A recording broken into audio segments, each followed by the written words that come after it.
Today, we are pulling back the curtain on something that really lives at the intersection of, well, global commerce, national economics, and, let's face it, some pretty heated political debate. Right, the U.S. balance of trade. Exactly. It's an indicator you hear about constantly, makes headlines all the time, yet its true meaning, what it actually implies. That's often debated, isn't it? Even among economists. It really is. It's one of those figures, that you see it cited everywhere, usually to make a point about manufacturing jobs or international relationships. Yeah, but the story behind the number, it feels like it's much richer. Definitely more complex. So to get to the heart of it, we're diving into the source material you've brought along. We've got the hard data, right? Straight from the U.S. Census Bureau and the Bureau of Economic Analysis, the official scorekeepers. Yep, the BEA. And alongside that, an insightful article from Investopedia, which seems to provide some essential economic context, different perspectives too. Yeah, combining that latest data with, solid economic analysis is really key here. The numbers on their own, well, they can be a bit misleading if you don't understand the forces driving them. Or what different economic schools of thought actually say they signify. Precisely. Okay, so our mission today, it's straightforward but deep. We're going to clearly define what the trade balance actually is, why a deficit or a surplus even occurs. Then zoom in on the most recent data, specifically the, surprisingly large movements in March 2025. That was a big month. We'll see where these imbalances are happening around the world. And I think most importantly, explore what economists say all of this actually means for the health of the U.S. economy, for jobs, and maybe even ultimately for your own financial well-being. Yeah, this isn't just about abstract economic theory, is it? It's really about the tangible flow of goods and services. I mean, every car, every plane ticket, every software license. Stuff crossing borders. Right, stuff crossing borders. Yeah. And also the maybe less visible flow of money and investment that kind of finances it all. Understanding this balance, I think, is critical to understanding America's role in the global economy right now. All right. Ready to unpack this. Let's dive in. Okay, let's build this from the ground up then. When we talk about the U.S. balance of trade, what exactly are we measuring? And, what's the fundamental difference between a trade deficit and a trade surplus? Okay, so at its most basic level, the trade balance is actually a pretty simple calculation. Yeah. You take the total value of everything a country exports, sells to the rest of the world. Right. And you subtract the total value everything it imports, buys from the rest of the world. And you do that over a specific period, like a month or a year. And that includes both physical goods and services. Critically, yes. Yeah. Both. Physical goods, think oil, cars, soybeans, electronics, and services, which are those non-physical transactions, like tourism, consulting fees, financial services, intellectual property licenses, things like that. Okay, so simple math. If the U.S. sells more goods and services combined to other countries than it buys from them, in terms of dollar value, that difference, that's a trade surplus. Exactly. The U.S. is exporting more value than it's importing. Simple as that. And conversely then, if the U.S. buys more goods and services from the rest of the world than it sells, well, then it has a trade deficit. Correct. And for the U.S., this has been the norm for quite a long time now, running a consistent and often pretty large trade deficit. So in simple terms, we're buying more stuff from abroad than we're selling abroad. That's the bottom line, yeah. And this is where I think the common, often politically charged interpretation kicks in. You frequently hear the argument that a trade deficit is somehow inherently bad, right? Like, if a country is buying more from the rest of the world than it's selling, it must be hurting domestic industries, costing jobs, because that demand is going overseas instead of staying home. That is certainly the simple view. And it's a powerful one politically, no doubt about it. However, the source material we're looking at, it's careful to point out that this is an overly simplistic view. Okay. The economic reality is just far more nuanced. Economists, in fact, have pretty significant disagreements about whether a sustained trade deficit is necessarily detrimental or maybe beneficial, or perhaps simply just a reflection of other economic forces at play. So no simple consensus in the economic community? Absolutely not. There really isn't one. That's a really important point to highlight right away then. It's not as cut and dried as it might seem on the surface. Not at all.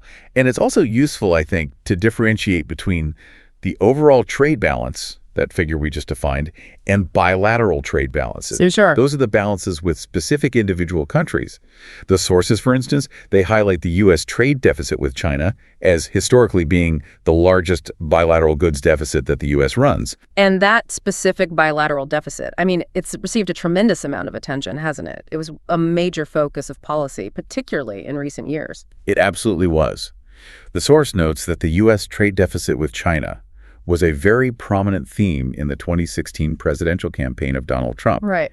It was frequently cited as a primary justification for his administration's decision to, well, initiate a trade war with China. Okay. The core argument, as reported in the source, was basically that by reducing or eliminating this bilateral deficit with China, the U.S. would somehow bring manufacturing jobs back home, strengthen its own economy. That was the idea. And the source explicitly mentions that President Trump followed through on this approach. It says he imposed 10% tariffs on Chinese goods soon after beginning his second presidential administration in 2025. That's stated directly in the source, yes. Yeah. It's presented as a factual policy action taken within that specific framework, using tariffs to address a perceived negative impact of that bilateral deficit on the U.S. economy. So it's important we present this impartially, right? Just reporting what the source says about how this debate translated into policy. Exactly. We're not endorsing the view or the policy, just showing how the economic debate and specific data points can translate into real-world actions. It really underscores just how high the stakes are perceived to be. Definitely. Okay, so we've got the foundational definitions, deficit versus surplus, overall versus bilateral. And we see how these numbers can become central to political platforms and policy actions using that example of the China deficit and the 2025 tariffs. Now, let's turn to the very latest data release you've provided, those March 2025 figures. What was the headline number for the total U.S. goods and services deficit that month? Okay, the official figure for the U.S. goods and services deficit in March 2025, it came in at a substantial $140.5 billion. $140.5 billion. Wow. How does that compare to the previous month, to February? Was it a big change? It was a very significant change, yeah. The revised deficit for February was $123.2 billion. So in just a single month, the deficit widened by $17.3 billion. $17.3 billion wider in 1 month. That's quite a jump. It is, yeah. A really noticeable month-over-month increase. What accounted for that large movement? Was it driven more by the goods side or the services side? The vast majority of that increase came from the goods side of the ledger. The goods deficit alone, it increased by a substantial $16.5 billion in March. $16.5 billion, just on goods. Just on goods, reaching $163.5 billion for the month. Meanwhile, the U.S. still runs a surplus in services trade that's consistent. Right. But that surplus actually decreased slightly in March. It fell by about $0.8 billion, down to $23.0 billion. So the widening goods deficit was almost entirely responsible for the bigger overall deficit in March. We imported a lot more physical stuff compared to what we exported. That's exactly right, by quite a margin that month. Okay, that paints a clear picture of the month-to-month shift. What about the trend over a longer period? The report also gives year-to-date figures, right? Comparing the first 3 months of 2025 to the same period in 2024. What does that show? Right, and this is where the picture becomes even more striking, I'd say. The total U.S. goods and services deficit for the period of January through March 2025, it increased dramatically compared to January through March 2024. How dramatically? We're talking an increase of $189.6 billion year over year for just the first quarter. Whoa. $189.6 billion. That's almost double the deficit from the first 3 months of the previous year. It is. The percentage increase cited in the source is, well, it calls it a staggering 92.6% higher than the same period in 2024. 92.6%. Wow. And the reason for this massive jump is pretty clear when you look at the components. Exports did increase year to date, okay?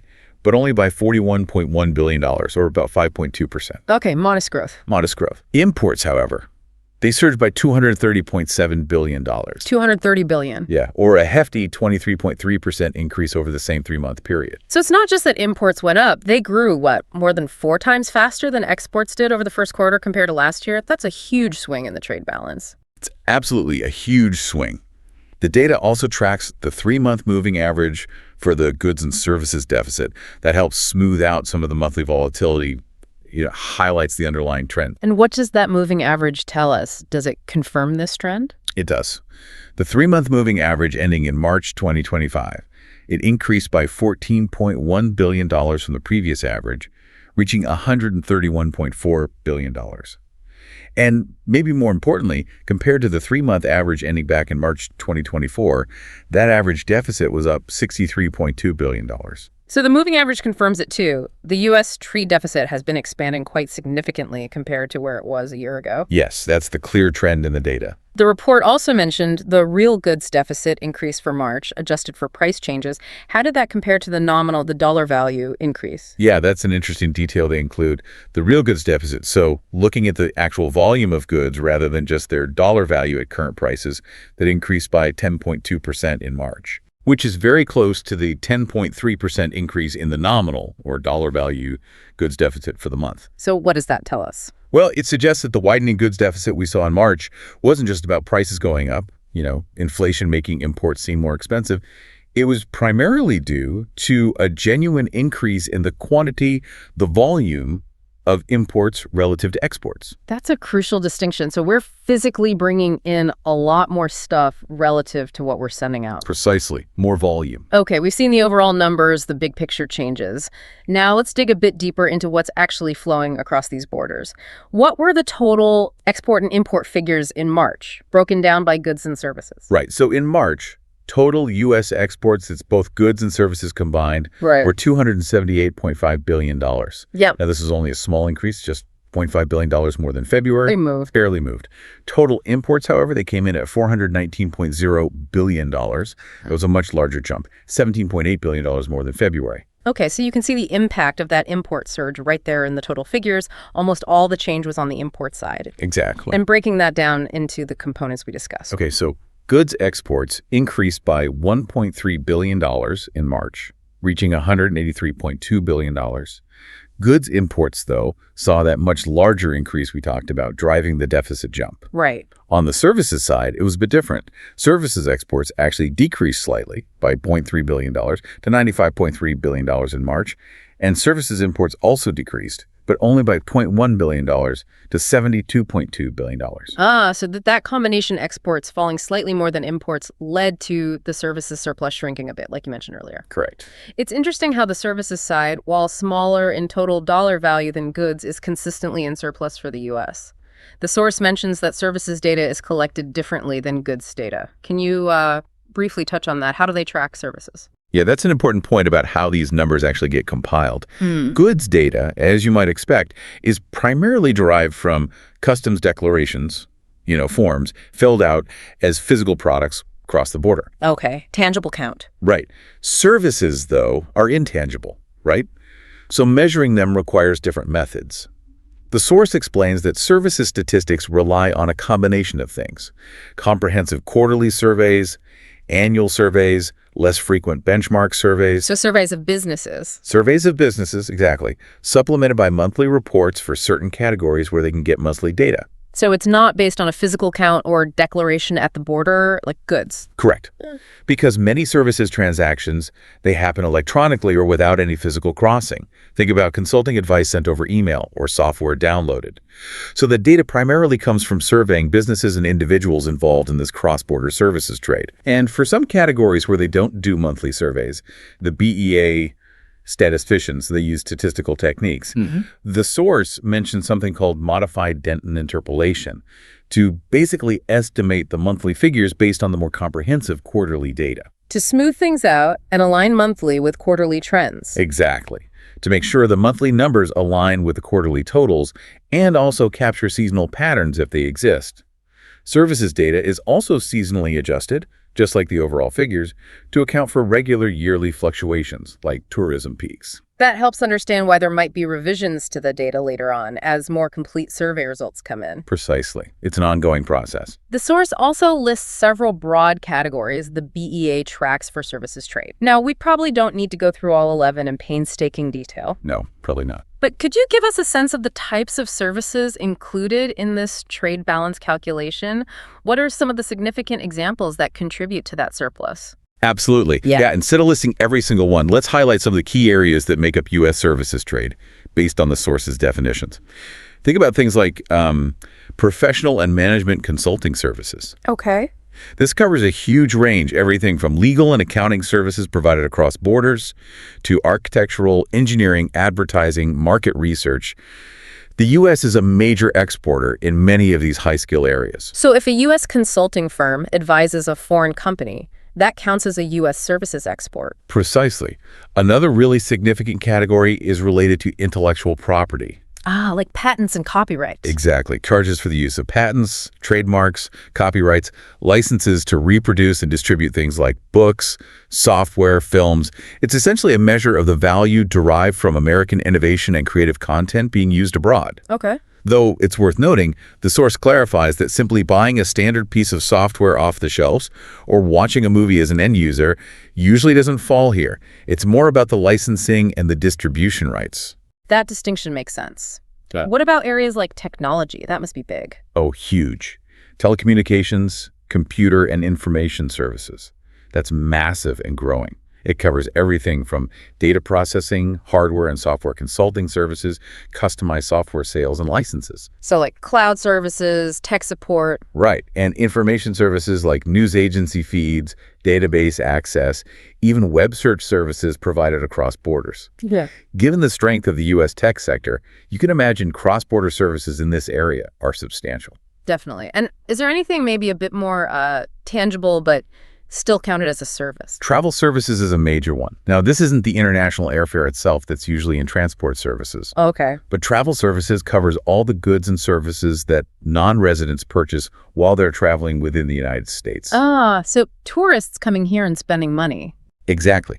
Think about foreign tourists paying for hotels, meals, internal transportation like domestic flights or trains entertainment, shopping for gifts, souvenirs, even short-term business travelers' expenses while they're physically here in the U.S. So that's a U.S. services export because it's spending by foreigners in the U.S. Correct. It represents spending by foreign visitors injected into the U.S. economy. It's a huge component of U.S. services exports. Okay, got it. That makes the services surplus much more understandable. It reflects U.S. strength in professional services, tech, IP licensing, and tourism, essentially. Exactly. And there are other categories, too. Of course, financial services, insurance, maintenance and repair, government services. But those examples really give you a flavor of the significant and often somewhat invisible transactions that contribute to that overall services surplus number. That detail really helps demystify what's actually behind that services figure. Okay, now let's zoom back in on the goods deficit again. The source provides a country and area breakdown for the goods balance, specifically in March 2025. Where were these significant imbalances happening globally? Right. And it's really crucial to remember, as the source points out very clearly, that this country and area data is not seasonally adjusted. Important caveat. Very important. Also, the individual country or area balances, they don't necessarily add up neatly to the total seasonally adjusted goods deficit we discussed earlier. So comparing these directly with the total should be done cautiously. These are snapshot figures just for March 2025. Understood. Raw data for the month. But it still gives us a kind of map, right? A map of the major trading relationships driving that goods deficit. So which countries or areas do the U.S. actually have a goods surplus with in March? Okay, so in March 2025, the U.S. had good surpluses, meaning we sold more physical stuff to them than we bought from them with several places. The largest were with the Netherlands, about $4.5 billion surplus. Netherlands. Okay. South and Central America as a combined region, $3.2 billion surplus. Hong Kong, $1.9 billion. The United Kingdom, $1.2 billion. Then smaller ones with Singapore, Channel 5B, and Brazil, Tour 5B, and Saudi Arabia. Too bad. Interesting mix. The Netherlands often acts as a distribution hub for Europe. South and Central America are close trading partners. UK is a major economy. And Saudi Arabia, well, that's likely linked to energy trade. Plausible links, yeah. Now, for the other side of the coin, the significant goods deficits. Where was the U.S. buying substantially more goods than it was selling in March? All right, this is where the big numbers come in. The largest goods deficits in March 2025 were first with the European Union as a bloc, a huge $48.3 billion deficit. $48 billion with the EU. Wow. Yeah, followed, perhaps surprisingly to some, by Ireland individually, with a deficit of $29.3 billion. Ireland. That high. Very high for that month, yes. Then came China at $24.8 billion deficit. After that, Mexico, 16.8 Bs. Switzerland, $14.07 Bs. Vietnam, $14.01 Bs. Taiwan, $8 Bs. India, $7.07 Bs. Germany individually, $7.05 Bs. So Germany is part of the EU total, but also listed separately? Right, they break out some major individual countries. Yeah. Then South Korea, $6 any piece. Japan, $5 8 Bs. Canada, $4 and 9 Bs. Italy, $4 or 4 Bs. France, $3 and 9 Bs. Malaysia, $3 2 Bs. Australia, $1 8 Bs. And even Belgium, 1 Bs. That's a really comprehensive list. It highlights major manufacturing and export powerhouses around the globe. And what immediately jumps out at me listening to that is that while the deficit with China is significant, $24.8 billion in March. Just so very large. Still very large, absolutely. But it was actually smaller than the deficit with the European Union as a whole, and even smaller than the deficit with just Ireland in that specific month's non-seasonally adjusted data. Correct. That might surprise people who tend to only hear about the China deficit being the biggest problem. It's a crucial point that comes directly from the data provided for that month. The EU, of course, is a massive integrated economy, so a large aggregate deficit isn't totally unexpected. It represents trade with 27 member countries. Ireland's figure being so large is particularly noteworthy here. And while the source doesn't explicitly state why for March 2025 specifically, large bilateral goods deficits with countries like Ireland are often influenced by trade patterns in specific high-value industries. Like what? Things like pharmaceuticals, chemicals, or perhaps specialized manufacturing, where goods might be shipped there for final processing or distribution before coming to the U.S. It points to the complexity, you know? It's not just about one or two trading relationships. Absolutely. And the source does clarify which specific countries are included in those larger regional groupings, like the Euro area or the Pacific Rim countries, right? So you could dig into the composition of those aggregates if you wanted to. Yes, that definitional clarity is there in the source material if you need it. Okay, so we've got the hard numbers for March and the first quarter of 2025. We've seen a significant widening of the overall deficit, driven mostly by goods imports. And we now know which countries and areas were the largest contributors to the goods deficit, at least in that March snapshot. Now let's circle back to that core question raised by the Investopedia source. What do economists actually think about sustained trade deficits?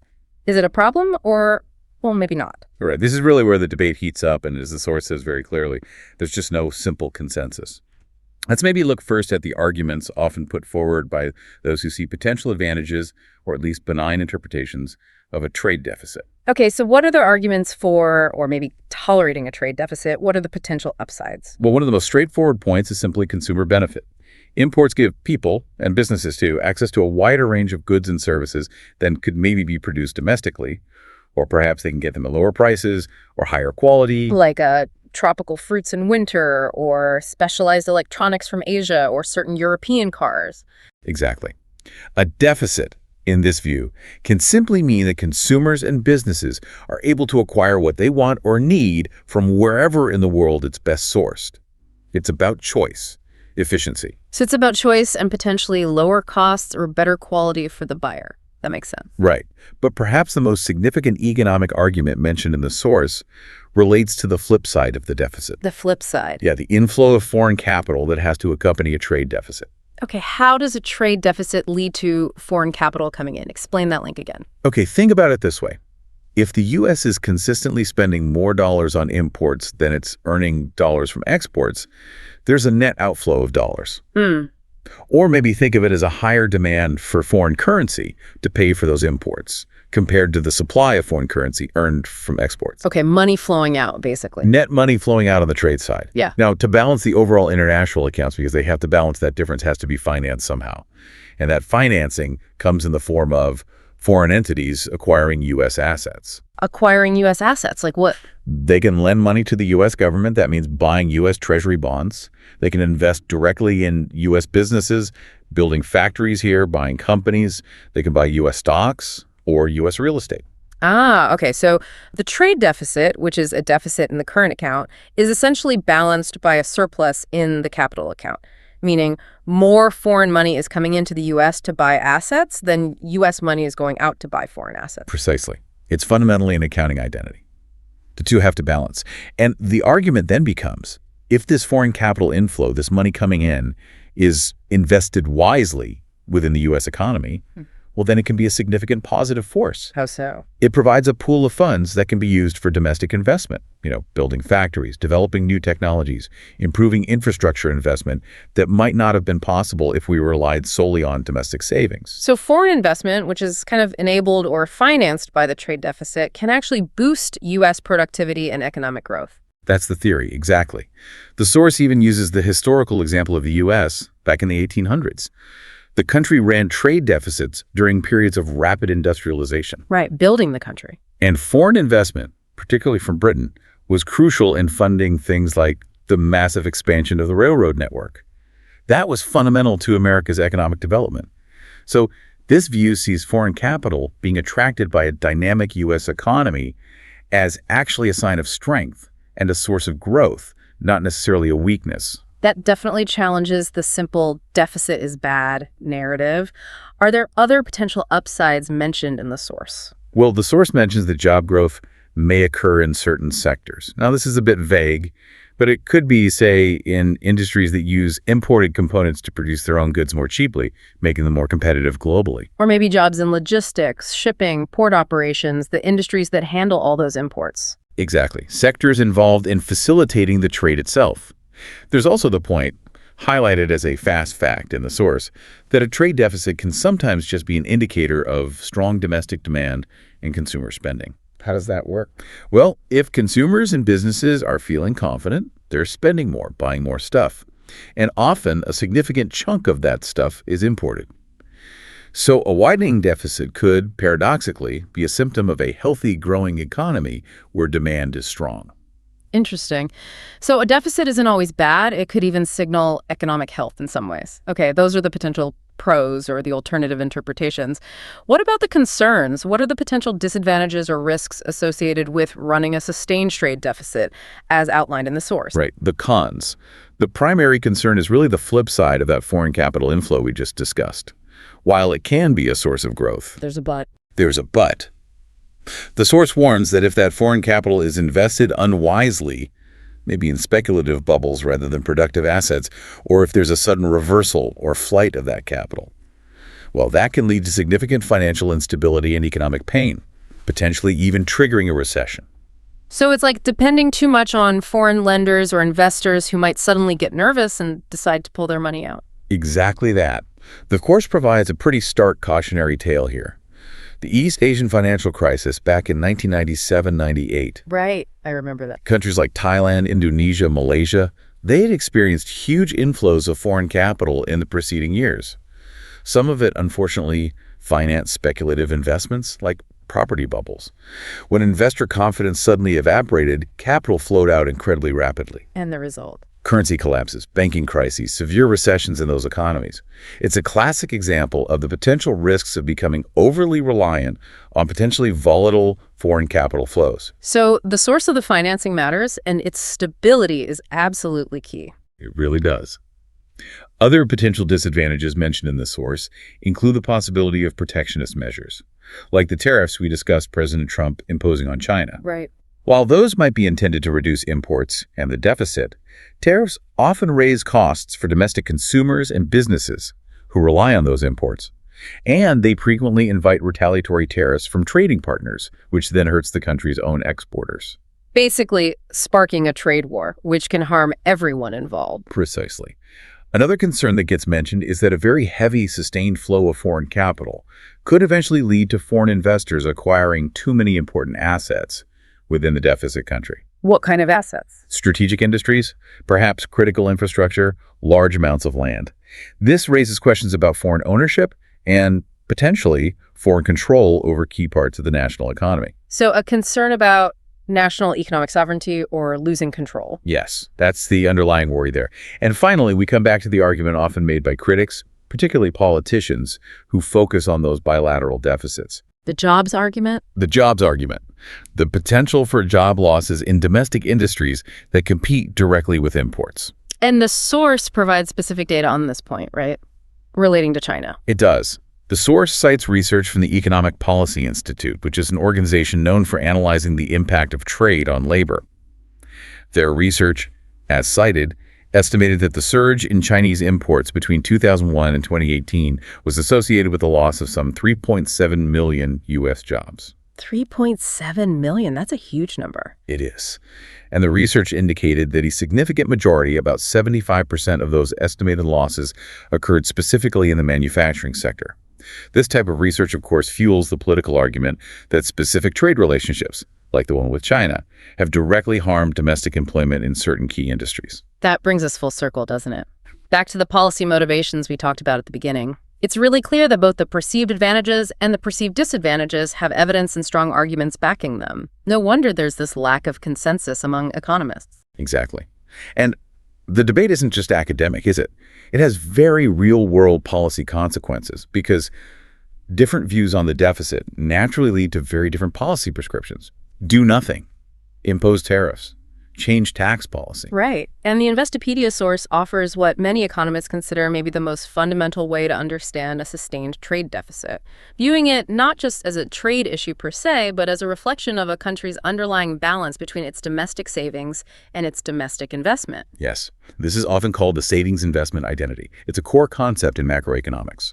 The basic idea is that a country's trade balance is structurally, mathematically linked to its national savings rate minus its domestic investment rate. Savings minus investment equals trade balance. Essentially, yes. So if a country's domestic savings from households, businesses, government are insufficient to fund all the desired domestic investment, again, by businesses, government, households building houses, etc., well, it must attract savings from abroad to fill that gap. So let me see if I follow. If U.S. savings aren't enough to pay for all the factories we want to build, all the equipment businesses need, all the infrastructure projects, plus all the government spending and consumer purchases, we have to borrow from or sell assets to foreigners to finance the difference.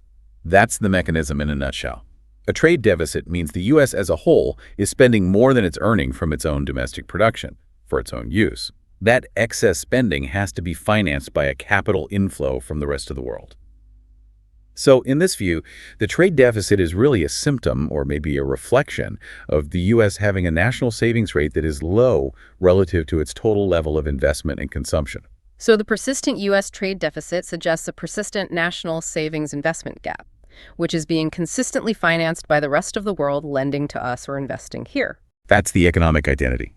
And from this particular perspective, the foreign capital coming in isn't necessarily a negative thing in itself. As we discussed earlier, it can actually enable a higher level of investment and potentially faster economic growth than would be possible if the country had to rely solely on its own, perhaps lower domestic savings pool. So it could be seen as the global financial markets providing the necessary funds for the U.S. economy to operate at its current level of consumption and investment, even if domestic savings are low. Exactly. It can be framed as a vote of confidence in a way foreigners are willing to invest their savings in U.S. assets. And tying this back to that fast fact from the source, a trade deficit can signal strong consumer demand. Strong demand might outpace domestic supply, requiring imports, but it might also signal attractive investment opportunities for both domestic and foreign capital, right? That's right. Strong demand can lead to more investment as businesses try to keep up, potentially widening the savings investment gap and the trade deficit, but maybe for good reasons related to growth. Yeah. So in this view, the deficit isn't the primary problem in itself. It's a symptom. It's more of a consequence, perhaps, of potentially low domestic savings and high consumption or investment relative to that savings. And addressing the deficit from this perspective would require policies aimed at increasing national savings or maybe reducing investment or consumption, none of which are simple or necessarily desirable policy goals. This has been incredibly illuminating, really moving from just looking at the raw numbers to understanding the complex economic theories and debates behind them. We've seen the latest data from March 2025 in the first quarter showing that sharp widening of the deficit, particularly in goods, driven by really strong import growth. Yeah, imports significantly outpaced exports. And we've pinpointed the areas and countries where these goods imbalances were largest in March, noting, interestingly, the scale of the EU and especially the Ireland deficits in that month relative to the much-discussed China deficit. Right. The geographic distribution is important. And we've thoroughly explored the economic debate, presenting the arguments from the source material that a deficit can, reflect healthy demand, provide access to desired goods, and even facilitate growth through foreign investment. but counterbalanced, of course, by the real concerns that deficits can lead to dependence on potentially unstable foreign capital. They might contribute to sector-specific job losses and raise issues of foreign ownership and the potential for trade conflicts like tariffs. The source clearly shows there are valid points on both sides. The true impact of a deficit seems to depend heavily on the underlying economic conditions, how that associated capital flow is managed, how it's utilized. Absolutely. Productive investment versus speculation makes a huge difference. And we've landed on that fundamental economic identity, the trade deficit, as a mirror, really, of a country's savings and investment imbalance. It feels like a powerful lens through which to view these numbers. It definitely shifts the focus, doesn't it? From just the trade flows themselves to the, well, deeper structural characteristics of the economy. Which brings us to a powerful, perhaps slightly provocative final question to leave you, our listener, with. Given that the persistent U.S. trade deficit is seen by many economists as fundamentally reflecting this imbalance between national savings and national investment, what does the sheer scale and the sheer persistence of that deficit truly tell us? Not just about what the U.S. buys and sells globally, but about the fundamental structure, the priorities, and perhaps even the long-term vulnerabilities of the U.S. economy itself. A question that definitely goes well beyond the monthly headlines and the political soundbites. Indeed. That's our deep dive for today. We hope you now have a much more comprehensive understanding of the U.S. balance of trade and the complex forces, the debates behind those often cited, often debated numbers.